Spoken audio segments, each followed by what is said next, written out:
네, 안녕하세요. 강프랙탈입니다. 2022년 8월 10일 수요일 시황 분석 진행하도록 하겠습니다.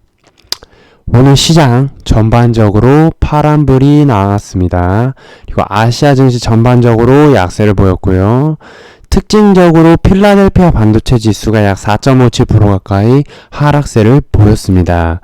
시장 상승 종목도 600여 종목에 비해서 하락 종목은 약 1600 종목 정도가 되는 걸로 보아 하락 종목이 조금 더 많았다. 시장의 질이 좋지 않았다. 이렇게 판단할 수가 있겠고요. 외국인과 기관이 코스피에서 전반적으로 매도세를 보였고 코스닥에서도 마찬가지로 매도세를 보였습니다. 여기서 좀 유의미한 부분은 외국인이 최근까지 매수세를 좀 보여왔는데 오늘 매도세로 전환을 하였다. 그러면서 지수도 하락을 했다라는 점, 한마디로 추가적인 조정이 있을 수도 있다. 이렇게 조금 생각을 해야 될 것 같고, 오늘 선물에서도 지금 6,700억가량 순매도를 한 것을 볼 수가 있겠습니다. 제가 이전에 말씀드렸죠. 2,500포인트까지는 단기적인 반등이 나올 수 있다. 하지만 추후 추가적인 조정이 충분히 있을 수가 있다라는 말씀 드렸는데요. 일단 저는 개인적으로 조금 깊은 조정이 훗날 나올 수도 있다고 생각합니다. 여기서 바로 툭툭툭툭 떨어질 수도 있고, 떨어지는 듯 하다가 반등하는 듯 하다가 또 떨어질 수도 있고, 그래서 이 박스권 장세가 그동안의 역사를 같이 한번 살펴보도록 할게요. 그동안에 한번 역사를 같이 한번 살펴보면, 자, 2010년에서 2020년까지 약 10년 동안 거의 동일한 수준에서 움직임을 보였습니다. 왜냐? 기업들이 돈을 버는 기업도 있겠지만 한국에는 돈을 벌지 못하는 기업들도 많이 있습니다. 그럼 돈을 벌지 못하는 기업들은 결과적으로 상장 폐지가 되거나 이탈을 하겠죠. 그리고 신규로 상장되는 기업들도 물론 있겠지만 신규로 상장되는 기업들 중에 실질적으로 수익을 많이 내는 기업은 그다지 많지가 않습니다. 한마디로 기대감을 가지고 상장을 시키는 것인데, 전반적으로 기업들의 어떤 실적, 성장세를 감안을 했을 때 그동안 성장을 거의 하지 못했다. 이렇게 볼 수가 있겠고, 여기에서 주가가 크게 반등하는 것은 이만큼 큰 폭의 성장이 갑자기 1년 만에 찾아온 것이 아니라 국가에서 전반적으로 전 세계적으로 자금을 풀면서 증시 상승이 나왔다. 이렇게 이해를 하셔야 되거든요. 그러면 그동안 올랐던 것을 모두 토해내면서 제자리로 지금 회귀를 하는 수준에 왔는데, 제가 봤을 때는 지금 이 2300에서 2500 레인지에서 움직이는 것이 맞다고 보여집니다. 이전보다는 한 단계 퀀텀으로 점프를 한 거지만 개인 투자자분들이 물려있는 가격대까지는 모두 회복하기까지는 시간이 좀 걸릴 것이다. 그래서 주식 투자하시는 분들은 여기에 올인을 하시기보다는 조금 더 장기적으로 계획을 짜시고 차분하게 접근하시는 것을 권해드립니다. 일단 월봉상 보았을 때 이전에 이런 거래량들과 비교해서 지금 상당히 적은 거래량을 보여주고 있죠.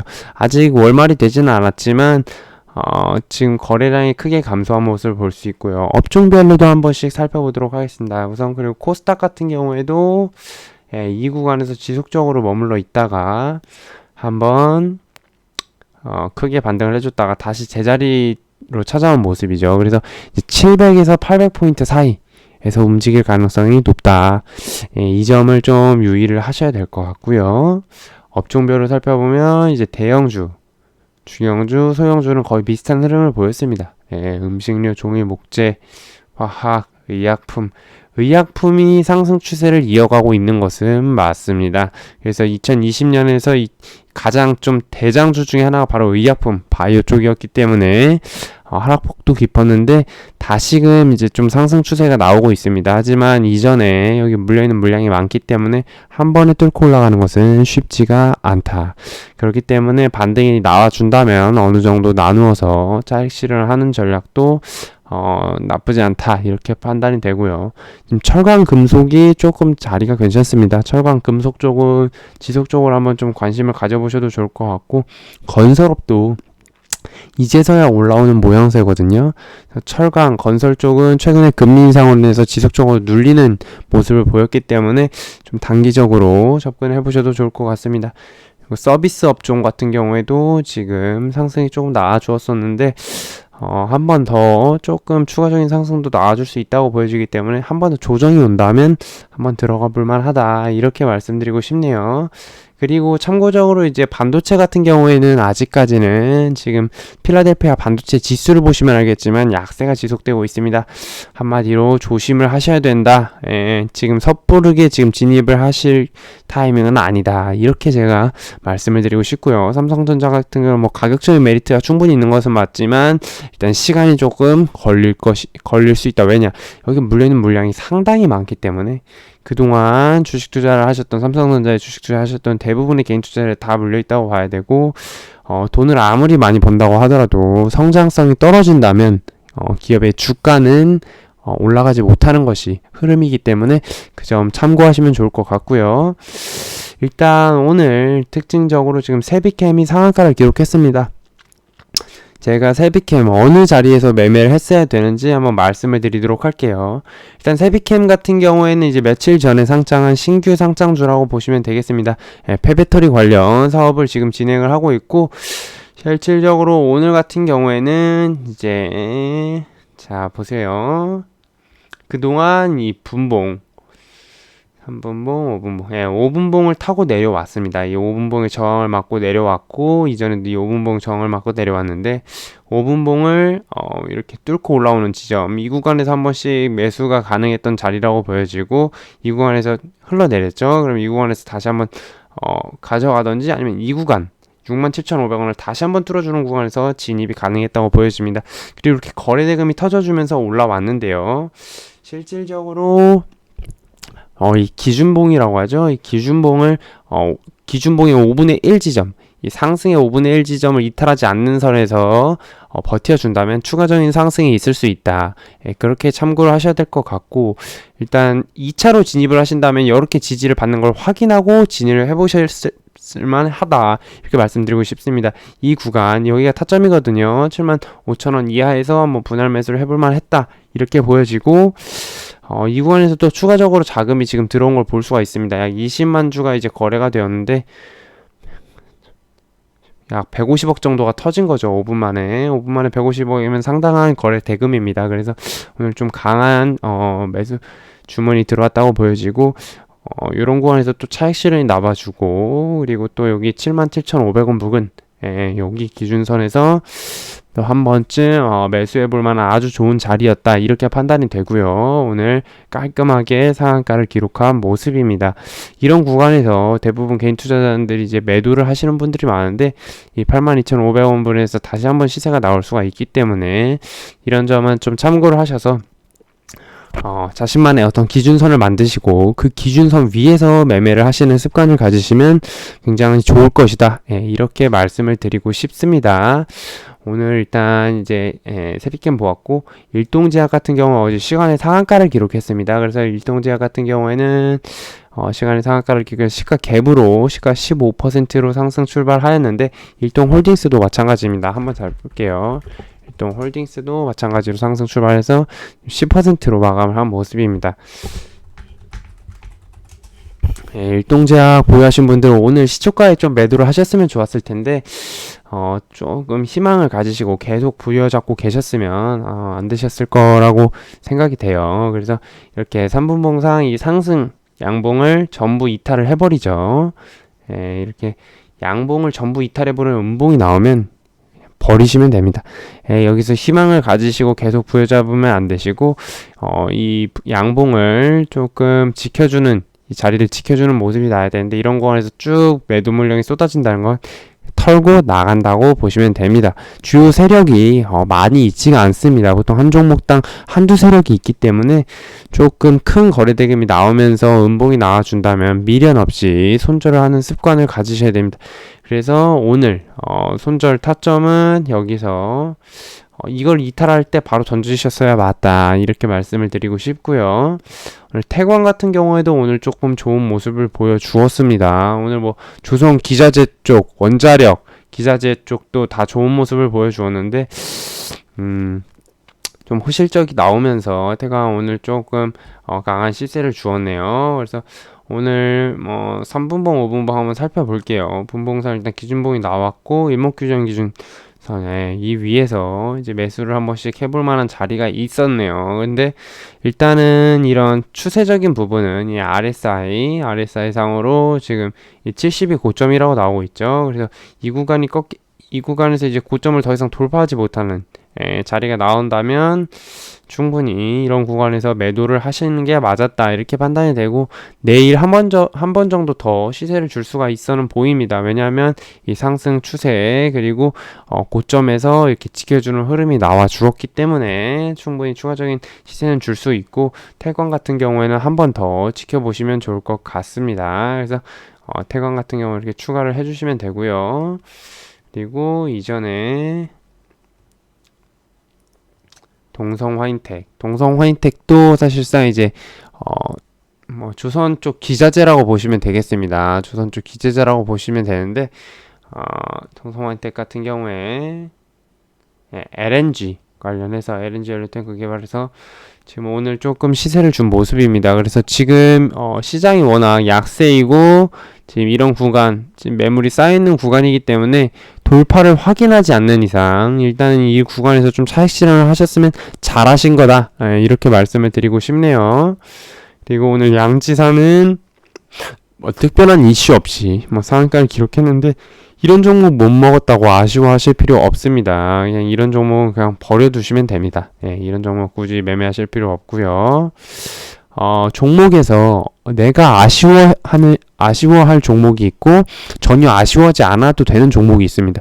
무조건 상승 종목이라고 내가 저걸 먹었으면 좋았을 텐데 이런 생각을 하지 않아도 되는 것이 주가라는 것은 사실상 많은 사람들이 아니면 많은 자금으로 주가를 언제든 끌어올릴 수 있는 것이기 때문에 어떤 재료와 수급이 받쳐주지 않는 그냥 단순한 상승 같은 경우에는 그냥 전혀 개의치 마시고 신경 쓰지 않아도 좋으실 것 같습니다. 그리고 KPF 같은 경우에 최근에 상한가 이후에 하락, 상승, 하락, 그리고 오늘 다시 한번 상승이 나와 주었는데요.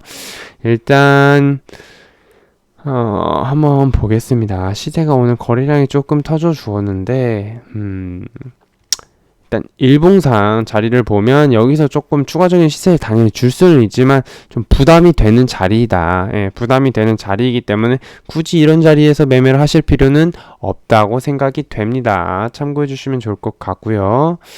그리고 오늘 시림 같은 경우에도 네옴시티 관련주로 상승세를 보였습니다. 네옴시티 관련주 제가 이전에도 이 이슈는 언제든지 다시 한번 나올 수 있다고 제가 말씀을 드렸었거든요. 네옴시티 관련주는 이제 650조 초대형 건설 사업이기 때문에 언제든지 다시금 이 이슈를 끌고 올 수 있다라는 점 감안을 하셔가지고 이제 네옴시티 관련주들 한 번씩 정리를 해주시는 게 좋습니다. 내용 한번 같이 살펴보도록 할게요. 사우디에서 진행 중인 650조 원 규모 세계 최대 건설 사업인 네옴시티와 원자력 발전소 수주 프로젝트가 주요 의제로 오를 것으로 알려졌다. 그래서 건설, 원전 업계에 지금 오늘 조금 매수세가 붙어준 것으로 볼 수가 있겠습니다. 그래서 오늘 11월까지 재료는 계속될 수 있다. 참고해 주시면 좋을 것 같고요. 우리나라 전체 예산이 약 607조 원이라고 합니다. 우리나라 본 예산이 약 607조 원인데 이것보다도 많은 금액을 투자액으로 지금 목표로 하고 있다고 하는데 건설 관련주들이 좀 건설 대형주보다는 건설 중소형주 그리고 뭐 이런 중장비 기업들이 충분히 조금 시세를 받을 수가 있다라는 점 참고를 하셔서 매매를 하시면 좋을 것 같습니다. 오늘 히림 같은 경우에는 시가 갭으로 떠서 출발을 하였는데 자 제가 말씀을 드렸죠. 이전에 물려있는 물량이 이렇게 많은